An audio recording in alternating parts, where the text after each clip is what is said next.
Ikita mo sa drawing, ang babaw-babaw ng corona na inudyo ang mga kalaban o ng mga Roma noong araw.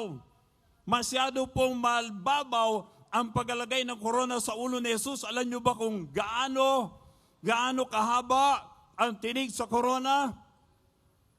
Ang haba po ng tinig, sabot pa ng 2 pulgada, 2 inches po yon. Ano ibig sabihin? Pag idiniin po yun sa ulo, tagus-tagusan po yun sa mata. Alam niyo po, sa Bible scholars, paglagay ng mga Romans, tumagos sa mata ni Jesus, halos maluwa, halos lumabas ang mga mata ni Jesus. Ganyan kagrabe po ang tiniis ni Jesus, sapagkat mahal na mahal po tayo ng Panginoon. And kaya nga sinasabi niya, hindi niya, patawarin mo sila, Ama. Hindi po nila alam ang kanilang ginagawa. Kaya tayo pong lahat ay pinapapalawad ng Diyos. Salamat sa grasya po niya, magagawa po natin ang lahat ng yan. Subalit kung wala po si Jesus, kinakailangan lumapit po tayo sa Panginoon, humingi po tayo ng grasya at habag niya ang papatawad, patawarin po tayo ng ating buhay na Diyos. Amen! Amen! Taas sa kamay mo, sabi mo, Lord, pinatawad mo ako. Amen ba? Amen ba? Amen ba? Mahina ng amen mo. Kung hanggang ngayon, meron ka pang taong hindi pinapatawad, I am sorry to tell you, magtatlong araw ka man dito sa gawain ng Panginoon. Kung meron po tayo hinanakit sa puso po natin o sa mapa ng loob sa buhay po natin, ano man ang hinihingi mo sa Panginoon, lalabas ka sa gawain ng parin ng galit o sama ng loob. Hindi ka gagaling sa iyong karamdaman, kapatid. Maniwala ka na lang para mas madali para sa iyo. Hello? Hindi po normal kasi ang blood pressure. Alam niyo po, medical science, ang tao may karamdaman o ang tao may sakit sa puso, ay bunga po yon na espiritu na hindi pagpapatawad. Bakit? Sapagkat hindi po normal ang kanyang blood pressure. Ang tao na hindi po nagpapatawad, hindi po gagaling sa kanyang high blood pressure. Alam mo kung bakit? Sapagkat hindi po normal ang daloy ng dugo sa kanyang katawan. Why? Bakit po kinakailangan mangyari yun? Sapagkat may mga tao surrender ang pagpapatawad sa kapwa niya tao. Pero salamat po sa Panginoon, ang Diyos na namatay sa krus alang-alang sa ating mga kasalanan. Siya po ay handang magpatawad sa bawat isa sa alam. Hindi po natin alam, hindi ko po alam kung ano laman ang puso mo, kapatid. Pero salamat sa Diyos, walang lihim sa Panginoon. Amen. Kita po ng Diyos kung ano ang laman ng puso mo. Alam ng Diyos kung ano ang nasa loob. Salamat siya ang Diyos na mahabagin, maawain, at patuloy pong magmamahal at magpapatawad sa bawat isa sa atin. Hello? Hello? Kalabitin mo muna yung katabi mo, kapatid. Huwag mo muna ako kwentuhan. Gusto ko makinig. Ha? 30 minutes lang po itong preaching ko. Huwag kayong pumayag na hindi po niyo marinig. Ang salita po ng Diyos ay hindi lamang nagpapagaling sa karamdaman, nagbibigay buhay, nagpapalaya sa bawat tao. Salamat sa Panginoon. Amen ba? Ang hina ng palakpak mo, hina ng palakpak mo. Ha! Alam niyo ba, nung nilatigo si Jesus sa likod, may dala po sima iyon, yung tingga baga. Pag tumama sa likod po niya, dala po Jesus sa likod. Abay, ang sakit po noon. Hindi ba?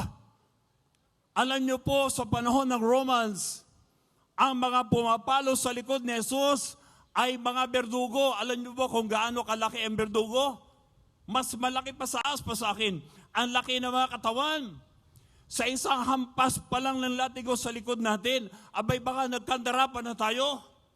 Ang daming sukat ni Jesus. Ang daming sukat ni Jesus sabi niya, salamat sapat sa mga sugat ni Jesus, ikaw at ako ay pinagaling na ng Panginoon.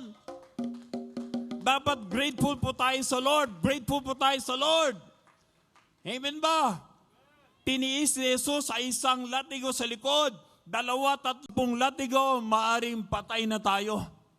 Mga kapatid, sa tuwing tatamaan si Jesus sa likod, may sima pong dala yun.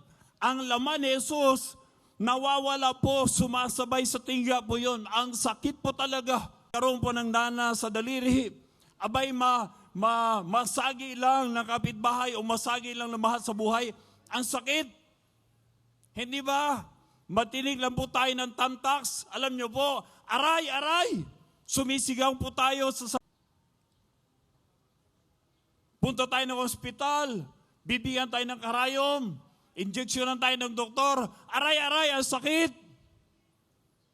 Pero alam nyo po, tiniis ni Jesus ang lahat ng God. Alam nyo kung bakit? Sapagkat mahal na mahal po tayo ng Diyos. Amen ba? Ang sakit. Alam niyo, sabi ng Bible scholar, noong pilalati ko po sa likod, ang sabi ng mga Bible scholar, nagulat po yung mga berdugo. Bakit nagulat po yung mga berdugo? Alam niyo kung bakit? Sapagkat habang pinapalo nila si Jesus, nilalatigo nila si Jesus sa likod, maski isang salita na lumabas sa bibig ni Jesus. Wala maski kahit isa, mga kapatid. Tayo po, pag inabot tayo ng insulto, gusto nating bumawi agad. Aba, hindi ako magpapa-algabihado. Tayong masaktan. Madali po tayong matamaan. At may mga panahon, nagtatanim po tayo ng galit o sama na loob sa mga tao na insulto sa atin. Ang sasabihin natin, ano nangyari? Lagi nasasaktan. Pero si Jesus po, sa dami ng sugat sa likod, ang daming insulto, mga kapatid, ang inabot ni Jesus. Mahirap ang inabot ni Jesus. Pero mas isang salita ng pagrereklamo, walang lumabas sa bibig ni Jesus. Alam niyo kung bakit? Sapagkat mahal tayo ng Diyos. Sa atin, konting sagi lang. Gusto natin gumanti. Pero I tell you, may mga panahon gusto natin gumanti. Pero sa tinuturuan po tayo ng Diyos na patuloy pong magpatawad. Hello? I will tell you 3 reasons why, kung bakit po may mga problema sa buhay. I will tell you 3 reasons kung bakit po tao may karamdaman. Kung bakit naghiwalay yung mga magulang. Nag-aaway po si mama at si papa araw-araw, walang kapayapaan sa bahay. May mga panahon, ang anak sumasagot sa magulang. Matigas ang ulo. Bakit? Sapagkat yan ang bunga ng hindi pagpapatawad. Narinig mo yun? Ang una mong gawin, ang unang apektado, mga kapatid, pag hindi po tayo nagpapatawad, ang tamaan sa buhay po natin, ang kalusugan ng iyong katawan, your health, mga kapatid. Alam niyo kung bakit? Sapagkat ang blood pressure po, ang flow ng dugo sa taong hindi nagpapatawad, abnormal siya. May mga panahon, basta na lamang hindi makatulog sa gabi. Bakit? Balisa. Bakit balisa? Sapagkat iniisip niya ang kontra niyang kapitbahay. Iniisip niya yung anak niya. Iniisip niya yung asawa niya. Asawa ko, hindi na magbabago. Mas mabuti pa. Hiwalayan ko na siya. Yung sama na loob, nagbibigay sa tao ng sakit at karamdaman, kapatid. Ang una apektado sa iyo at sa ating lahat, ang iyong kalusugan ng iyong katawan. Pag ikay nagpapatawad, hindi mo palulubugan ng araw ang galit o sama na loob sa puso mo. Babalik sa normal ang daloy ng dugo mo. Babalik sa normal ang kapayapaan sa pamilya at ibabalik ng Diyos ang lahat ng kasaganaan sa buong pamilya. Mahina ang palakpak mo para sa Panginoon. That is why nauso ang charismatic. Sa gawain ng Panginoon, nagsisimba ka. Ano nangyari? Di ba ibinabalik ng Diyos ang kapayapaan sa isip at puso natin? Lalo na pag sinabi ng ating punulikod, isurrender ang lahat sa Panginoon. Isurrender mo ang puso mo sa Lord. Wag mong palulubugan ang galit o sama na loob sa puso mo. Alam mo kung bakit? Ay isa pong dahilan yan, pag hindi mo pinatawad at pinigil mo pa, inalagaan mo na 1 buwan o 1 linggo, alam mo mangyari, magkaklaw. At yan ang dahilan kung bakit may mga heart failure, mga kapatid. Yan ang dahilan kung bakit lumalaki ang puso, enlargement of the heart. Why? Because hindi po normal ang blood pressure. Kung bakit napakarami pong mga bukol na tumutubo sa katawan ng tao sapagkat abnormal. Alam niyo po ang stress. Yung stress na tinatawag, pagka-stressful ang tao at meron po siyang galit, sila po normal ang kanyang blood pressure, kundi meron po siyang stress. Hindi po kasi tama ang tulog niya. Ano nangyari? Pag hindi po tama ang tulog, meron po siyang kaba, balisa po siya at may stress. Alam niyo po, ang stress po yan ng acid. Yung acid, habang stressful po ang tao, sapagkat may tinatago siya sa kanyang puso, ang stress po yan ay magkaroon ng acid. At pagkatapos yung acid na yan, ay sisirain ang ating katawan. Bakit? Nagsimula pa yan sa espiritu ng hindi pagpapatawad. Pero salamat po sa Panginoon, pag ang tao nagpatawad, ngayon na, huwag mo na ipagbukas pa.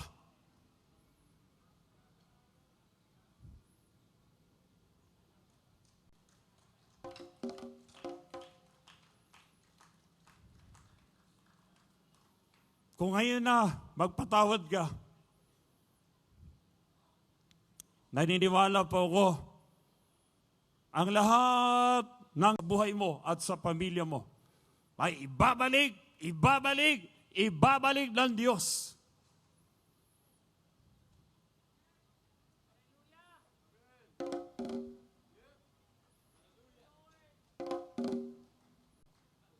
Ang pangalawang dahilan, sa espiritu po na hindi pagpapatawad, meron po yung consequence. Ang isa pong consequence, sapagkat ang sabi ng Bible, kung ikaw ay magtatanim ng galit o sama na loob. Kung ikaw ay hindi magpapatawad, kung tayo po hindi magpapatawad, ano ang anihin natin? Ang anihin po natin ay sakit at karamdaman. Ano nangyari? Pag may sakit at karamdaman ng tao, anong gusto mo? May sakit at karamdaman o problema sa pamilya? Anong gusto mo? Problema sa pamilya? May sakit pa karamdaman o wala pang pera? Mamili ka. Ang problema ng tao. Pero ang dulo po ng bawat problema, ay hindi po pagsunod sa kalooban ng Diyos. Ulitin ko po, ang dulo ay hindi po pagsunod sa kalooban ng Diyos. Kaya nga pag sinabi ng Panginoon na ngayon na magpatawad ka na. Huwag ka pumayag, kapatid, na umuwi ka ng bahay, babalik na naman sa dati. Yes, nag-Lenten retreat tayo 3 araw. Masaya po tayo di sa gawain ng Panginoon. Pero huwag kang pumayag, kapatid, na pagbalik mo sa tahanan, naroon pa rin ang sama na loob. Bakit? Sisirain, ulitin ko, sisirain po sama na loob ang ating mga pamilya. Hello? Huwag kang pumayag. Ang dalhin mo sa loob ng bahay mo ay pagpapatawad at pagmamahal ng Diyos. Alam niyo po, useless po ang ating pagsamba sa Panginoon kung meron po tayong tinatago na sama na loob sa ating mga puso.